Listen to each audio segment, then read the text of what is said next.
कुणाल कुमार साहब को ले लेते हैं जनाब। अहलन। हेलो मुफ्ती जी, आवाज आ रही है आपको मेरी?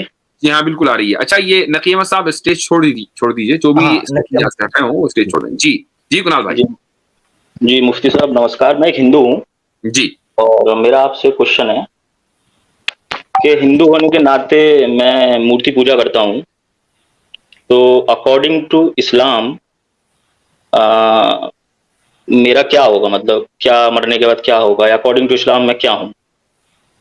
अकॉर्डिंग टू इस्लाम आप मुशरिक हैं, और जो आदमी बुत परस्ती पर जाता है हाँ, उसकी सजा हमेशा हमेशा जहन्नम है, और अल्लाह के यहाँ उसकी कोई बख्शिश नहीं है। अल्लाह ताला ने ये मुसलमानों को जिम्मेदारी दी है, ये उनके ऊपर अमान है कि गैर मुस्लिमों तक, यानी जो अल्लाह ताला को नहीं मानते हैं, बुत परस्ती करते हैं, उन जी। तक अमानत पहुंचा दी जाए कि वो अपने रब को पहचानें और एक खुदा की परस्तिश करें। ठीक है, तो अल्लाह अल्लाह मियाँ मेरे को कभी माफ नहीं करेंगे। इसी से मेरा दूसरा क्वेश्चन ये आता है मुफ्ती जी, क्योंकि मैं नहीं, अगर एक मिनट आप गलत समझे मुफ्ती साहब की बात। मरने आप फौत हो जाते हैं इस हालत में, इस ठीक है? हाल में जी, इस हाल में आप फौत होते हैं, ये शर्त है, ये याद रखें, ये कुरान शर्त की है, शर्त है ये। हाँ, ठीक है। मतलब मूर्ति पूजा करते हुए अगर मैं मर जाता हूँ तो मेरे गुनाह माफ नहीं होंगे? नहीं होंगे। हाँ, ठीक है। दूसरा क्वेश्चन मेरा ये है मुफ्ती जी, मैं बहुत परेशान हूँ 10 दिन से। दूसरा क्वेश्चन मेरा ये है कि मैं एक यूट्यूबर हूँ और लगभग मेरे 8 लाख सब्सक्राइबर हैं, ठीक। और मैं एक आईटी कंपनी में भी काम करता हूँ इंडिया में, आईटी जी इंजीनियर हूँ मैं। जी तो आज से लगभग 1-2 साल पहले मैंने ये प्रॉमिस किया था अपने आप से कि मेरे यूट्यूब की जो भी इनकम आएगी उसका 70% मैं डोनेट कर दूंगा। ठीक। ठीक है। तो उस 70% में ये हुआ मुफ्ती साहब कि मेरे घर पर, जहाँ पे मैं रहता हूँ, मैं नोएडा में रहता हूँ, जी तो मेरे यहाँ पे जो मेड आती है, मतलब जो जी काम करने वाली आती हैं, वो जी मुस्लिम है। ठीक। तो मैं अपनी इनकम का लगभग 50%, मतलब 8 लाख सब्सक्राइबर से आप जान सकते हैं, जी तो लगभग 40 से 50% मैं उस फैमिली को दे देता हूँ, क्योंकि वो बहुत गरीब हैं। ठीक है। और मेरे घर पे वो काम करने आती हैं, तो उनकी मैंने एक सैलरी फिक्स कर रखी है। उनके जो एक शायद उनकी लड़की है, एक छोटा लड़का है, तो उनके जी लिए भी मैं, उनके पढ़ाई के लिए भी मैं खर्चा उनको देता रहता हूँ। ठीक। तो मैं जो ये काम कर रहा हूँ, ये मुस्लिम फैमिली को मैं इतना सपोर्ट कर रहा हूँ। इससे पहले भी एक कोलकाता की मुस्लिम थी, वो मेरे यहाँ पे काम करती थी। ठीक। तो ये जो मैं काम कर रहा हूँ, तो इसका मेरा कोई सवाब नहीं मिलेगा मुझे? आप क्या काम करते हैं कुणाल साहब, यानी जॉब आपकी क्या है? आईटी, आपने बताया आप जी आईटी है? जी, आईटी में काम करता हूँ, आईटी में। अच्छा, और मेरा एक यूट्यूब चैनल भी है जिस पे लगभग 8 लाख सब्सक्राइबर्स हैं मेरे। क्या है तो मैं मकसद अपना यूट्यूब चैनल का? यूट्यूब चैनल, तो वो मेरा अपना पर्सनल है, बुक्स वगैरह का जो मैं पढ़ता हूँ, अच्छा, उसके जो लिए जी जी, जैसे बायोग्राफी हो गई। आपका जो लाइफ स्टाइल है, यानी हाँ, एक इंडिया के एतबार से आप मिडिल क्लास, अपर क्लास, यानी एक अच्छा लाइफ स्टाइल गुजार रहे हैं ना आप? जी, मेरे मम्मी पापा दोनों गवर्नमेंट टीचर हैं, मेरी भाभी भी गवर्नमेंट टीचर हैं, और मेरे बाबा जो थे वो भी गवर्नमेंट टीचर हैं। तो यानी आपको भगवान, आपको माशाल्लाह पैसे से कोई ऐसा मसला नहीं है, सेहत कोई मसला सेहत की कोई खराबी नहीं है, राइट? नहीं, नहीं, कोई खराबी नहीं। हाँ, तो तो मेरा मुफ्ती साहब क्वेश्चन ये है कि मैं मुस्लिम फैमिली को इसका सपोर्ट जवाब कर देने रहा हूँ।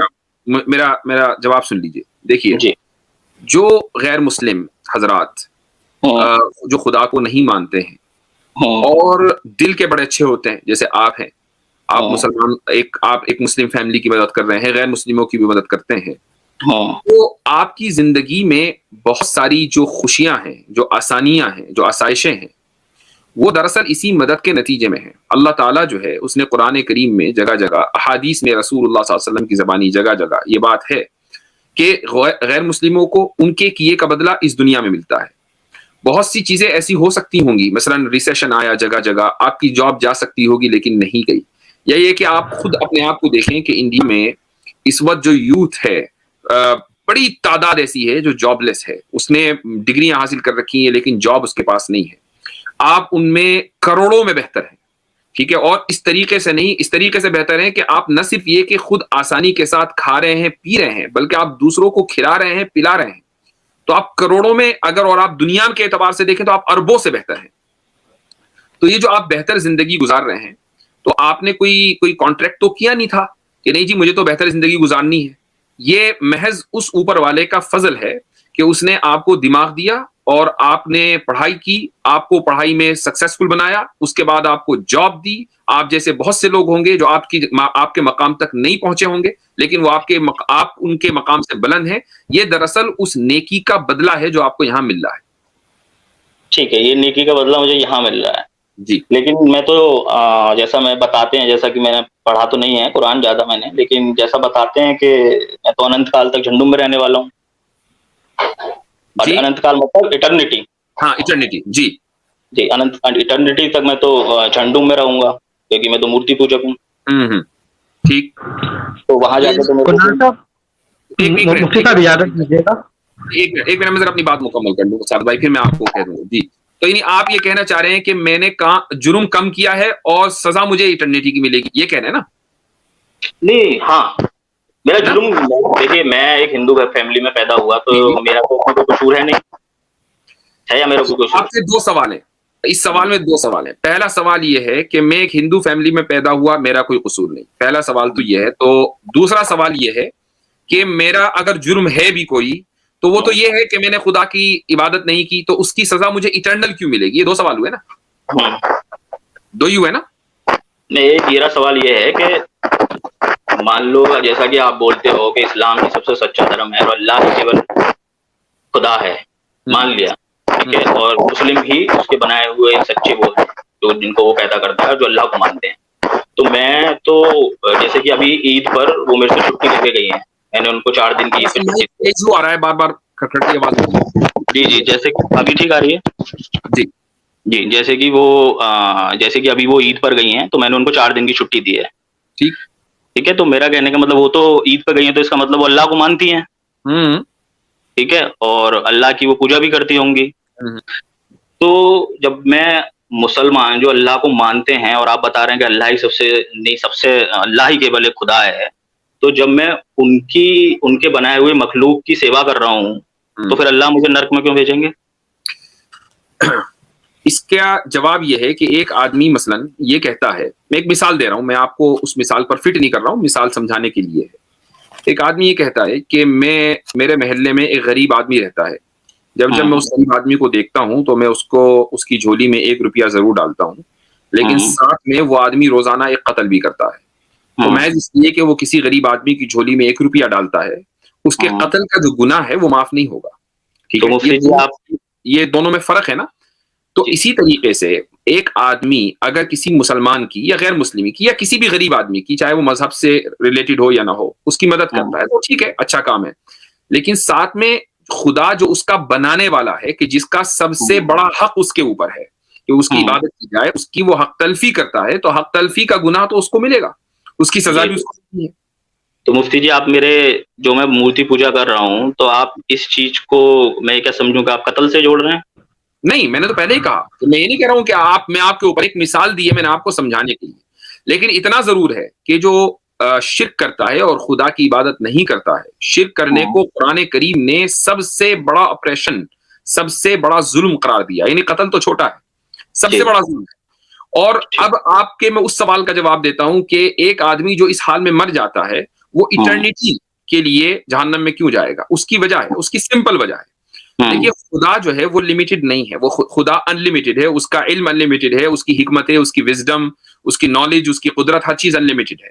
जो आदमी खुदा का इनकार करता है या खुदा के साथ शरीक ठहराता है, तो दरअसल वो उसके अनलिमिटेड एट्रीब्यूट्स का इनकार करता है, और जब अनलिमिटेड एट्रीब्यूट्स का इनकार होगा तो सजा भी फिर अनलिमिटेड नंबर ऑफ डेज के लिए मिलेगी। ये मुकम्मल फेयर। जी, तो वैसे मेरे को मेरे जवाब मिल गए हैं। रही बात आप जैसे ये फरमा रहे हैं कि भाई मैं तो एक हिंदू फैमिली में पैदा हुआ, मेरा क्या कसूर है, बात बिल्कुल ठीक है, लेकिन आप देखें कि इस स्ट्रीम में बैठे हुए लोग जिनको आप मुसलमान समझ रहे हैं, उनके आबा व अजदाद कभी किसी जमाने में, आज से 8 नस्ल पहले, 10 नस्ल पहले हिंदू फैमिली में या क्रिश्चियन फैमिली में कहीं पैदा हुए होंगे, और उन तक की बात पहुंची और उन्होंने इस्लाम कबूल कर लिया। अब आप मसलन मेरे तक पहुंचे हैं, आप इस स्ट्रीम तक पहुंचे, हमने कुरान की बात आपको बता दी, कुरान की कॉपीज मौजूद है, बिल्कुल एक हुक्म आपको दे दिया। अब ये उज़ुर आपका खत्म हो गया कि मैं महज एक हिंदू फैमिली में पैदा हुआ हूँ, आपके पास, और आप चूंकि पढ़े लिखे आदमी हैं, इंटरनेट के ऊपर मौजूद है, तो आप बहुत आसानी के साथ कुरान करीम को पढ़ सकते हैं, समझ सकते हैं, ना कहीं समझ में आए हम तक पहुंच सकते हैं, उलमा मौजूद हैं, स्कॉलर्स मौजूद हैं, तो वो उज़ुर आपके लिए नहीं है।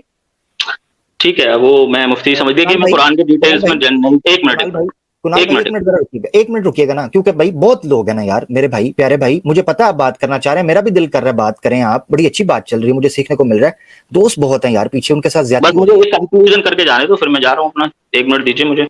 अच्छा, ले लें जी। जी मुफ्ती जी, देखिए आपने मुझे सही बात बताई कि मैं जहन्नुम में जलूंगा क्योंकि मैं मूर्ति पूजक हूँ। तो बस मैं आपको ये बता के जा रहा हूँ अब कि जो मेरी मुस्लिम फैमिली को, जिसको मैं सपोर्ट कर रहा हूँ जी, उसको ईद से आने के बाद मैं उनकी छुट्टी करूंगा। और जो आपने मुझे ये बताया है कि मैं क्लिप काट कर अपने यूट्यूब चैनल पर लगाऊंगा कि हिंदू कोई भी मदद ना करे क्योंकि वो अल्लाह के द्वारा वो झंडुम में जलेगा, ये मैं अपने यूट्यूब चैनल पे लगाऊंगा। ठीक है, धन्यवाद। कुणाल साहब आपका कमेंट आ गया, बहुत शुक्रिया। बस आमिर भाई एक बात ऐड यहाँ करना चाह रहा हूँ मैं। देखिए हमारे यहाँ एक बड़ा गलत कॉन्सेप्ट पाया जाता है कि जब किया गया इस्लाम के बारे में, कि हम ये समझते हैं कि एक हिंदू जो है वो, जिस तरह इन्होंने जिक्र किया कि मूर्ति पूजा करता हूँ इसलिए मैं जहन्नुम में जलूंगा, भाई एक मुसलमान भी अगर मूर्ति पूजा करेगा तो वो भी जो है ना वो इनडायरेक्टली वो भी जो है ना वो जहन्नुम की आग में जलेगा। ये चीज जो है बड़ी मतलब मैं इससे मुख्तसर सी बात कर सकता हूँ, जाहिर सी बात है। जज़ाकल्लाह जबरदस्त। एक चीज मेरे ख्याल से एक चीज ये ऐड करना चाहूंगा कि हमारे जो भाई आए थे उन्होंने कहा हमारी वीडियो क्लिप अलग से डालेंगे, इसका तो अंदाजा मुझे पहले से ही था कि डालेंगे। अच्छा, इसीलिए तो मैंने सारी बात की है कि डालें, यानी अगर हमें कोई चीज छुपानी होती तो क्या हम यहाँ बैठकर वो बात कहते जो हमने कही है। हम तो चाहेंगे कि हमारा पैगाम एक एक हिंदू के घर तक पहुंचे कि खुदा की जो इबादत है वो उनके ऊपर जरूरी है और ये हमारी जिम्मेदारी है कि हम अपनी बात उन तक पहुंचाएं। तो हमारे जो कुणाल साहब आए थे ये हमारे ऊपर एहसान करेंगे कि हमारी क्लिप अगर सारे हिंदुओं तक पहुंचाएं। रही बात कि वो मुसलमानों की अगर मदद करें तो वो मुसलमानों की मदद अपने लिए करते हैं, यानी उनके अंदर एक चीज अच्छाई, अगर उनके अंदर उनके जमीर की अच्छाई थी इसलिए वो मदद करते हैं। लेकिन अगर वो मदद करना छोड़ देंगे तो इसका मतलब तो ये हुआ कि हमें जो चीज अच्छी लग रही थी वो हमारा महज ख्वाब और ख्याल था, वो दरअसल अच्छी नहीं थी, वो एक तरह का ग्लैमर था जो उन्होंने अपने इर्द गिर्द बना लिया था। हकीकी तौर पर ये लोग जमीर के एतबार से अच्छे नहीं हैं। यही वजह है कि वो एक गरीब की मदद करते करते फौरन हट जाएंगे, इसलिए कि उनको एक हकीकत बात और सच्ची बात पता चल गई। और मुफ्ती साहब जब उन्होंने ये सारी मिसालें दी थी तो मैं उसी वक्त समझ गया था कि लास्ट में यही कंक्लूड करेगा कि मैं उसकी मदद छोड़ दूंगा और हमें इमोशनली ब्लैकमेल करने की कोशिश करेगा जब उसने ये सारी मिसालें दी थी। एक चीज मैं 2-3 यहाँ बातें अर्ज करना चाहता हूँ। अच्छा, ये मुफ्ती साहब को ना या हम दोस्तों को ये क्लिप काट के भरम इस तरह देते हैं जैसे ये पहले करते नहीं है। ओ भाई कितने क्लिप कटे हैं, जैसे हम डर जाएंगे। हाँ, जैसे हम डर जाएंगे, ओ हो जी क्लिप कट गया तो अब बात चेंज कर लो, जो हक है वो रहेगा। हाँ, अच्छा, एक चीज। दूसरी चीज ये जो मुफ्ती साहब ने कहा कि एक लेयर वो क्रिएट कर लेते हैं अपने इर्द गिर्द, उस बारे में सूरह कहफ के अंदर बड़ी प्यारी अल्लाह ताला ने मिसाल दी। अल्लाह ने कहा, अल्लाह के रसूल इनसे कहें, कुल हल नुनब्बिउकुम बिल अखसरीन आमाला, अल्लाह के रसूल इनसे कहें क्या मैं तुम्हें सबसे खसारे वाले अमाल की खबर ना दे दूं। अल्लज़ीना ज़ल्ला सायुहुम फिल हयातिद दुनिया व हुम यहसबूना अन्नहुम युहसिनूना सुना। जी, कि अल्लाह कहेगा कि कल क़यामत के दिन इनके अमाल खसारे में इसलिए चले जाएंगे कि ये सोच ये रहे थे कि ये अच्छा काम कर रहे हैं मगर कर असल में वो गलत काम रहे थे, उनको बेस नहीं पता थी। अच्छा, ये तीसरी बात मैं ये करना चाहता हूं कि आप जो यहाँ पहले तो ये कोशिश कीजिएगा कि आपके चैनल का जो 8 लाख सब्सक्राइबर का भरम आपने दिया, इधर लिंक भी कर दीजिएगा पब्लिक में, ताकि हम भी देख लें कौन सा क्लिप आपने काटना है मुफ्ती साहब का, हम भी देखें। एक चीज। तीसरी चीज ये मैं कहना चाहता हूं कि आप अंदाजा करें कि एक बंदा अपने जुर्म को इस वजह से जस्टिफाई कर रहा है कि वो उस घर में पैदा हुआ है। इस तरह तो हर चोर का बेटा अपनी चोरी को इसलिए करेगा जी मैं चोर का बेटा था। अच्छा, मुझे ये बताएं कि दुनिया अकली तौर पर किस बंदे को सराहती है जो गरीब घर में पैदा होकर स्ट्रगल करके अमीर बने या अमीर बाप का अमीर बेटा हो। बहुत अच्छा। आप कोई बंदा ये उज़र पेश कर सकता है। मतलब इसीलिए वो स्टीव जॉब्स की बात मुझे बड़ी, वो कहता है कि कोई इसमें कबाहत नहीं है कि आप गरीब घर में पैदा हुए, मसला ये है if you die poor, if you don't struggle, ठीक है, स्ट्रगल हार्ड। तो मसला ये है, ये उज़र अल्लाह के सामने क्या, ये इंसानों के सामने नहीं चल सकता, तो अल्लाह तो फिर अलीमुम बिज़ाति सुदूर है। बहुत शुक्रिया कि मैं जी इस घर में एक पैदा हुआ। चीज जहन में एक हदीस आ रही है आमिर भाई, रसूलुल्लाह सल्लल्लाहु अलैहि वसल्लम ने फरमाया कि तुरज़क़ून बिदुआफ़ाइकुम, कि तुम्हें जो रिस्क दिया जाता है वो इसलिए दिया जाता है कि तुम अपने इर्द गिर्द जो तुम्हारे कमजोर लोग हैं माली एतबार से, तुम उनकी मदद करते हो। एक आदमी अगर मान लीजिए मदद कर रहा है, मसलन ये आदमी आया था, ये मदद कर रहा है अपनी मेट की, तो ये भी तो हो सकता है ना कि उस मेट की बरकत से अल्लाह ताला इसको इतना दे रहे हो कि ये दूसरों को और दूसरों की मदद करे। तो ये भी करके देख ले, अल्लाह उस औरत को तो रिस्क मिलना है, तो देखिए अल्लाह ताला ने उसका रिस्क कहां लिखा हुआ है कि एक ऐसे आदमी के जरिए उसको खिला रहा है कि जो आदमी खुद अल्लाह को नहीं मानता। जबरदस्त जबरदस्त। अब वो ऐसी जगह चली जाएगी जहां अल्लाह को मानने वाले हैं, वहां से मिल जाएगा उसको, उसका कोई नुकसान होने वाला नहीं है, उसका कोई नहीं। और हजरत फिर ये इस्लाम ही है ना, मैं कुर्बान जाऊं इस्लाम के अहकामात के ऊपर कि नबी की बीवी के ऊपर तोहमत लगती है और अबू बकर सिद्दीक कहते हैं मैं इसका खर्चा बंद कर दूंगा। अल्लाह ने कुरान में आयत नाजिल करके कहा खर्चा नहीं बंद होगा जो तुम अल्लाह के लिए करते हो, खर्चा नहीं बंद होगा। ये है इस्लाम, ठीक है, ये इस्लाम का ही खासा है।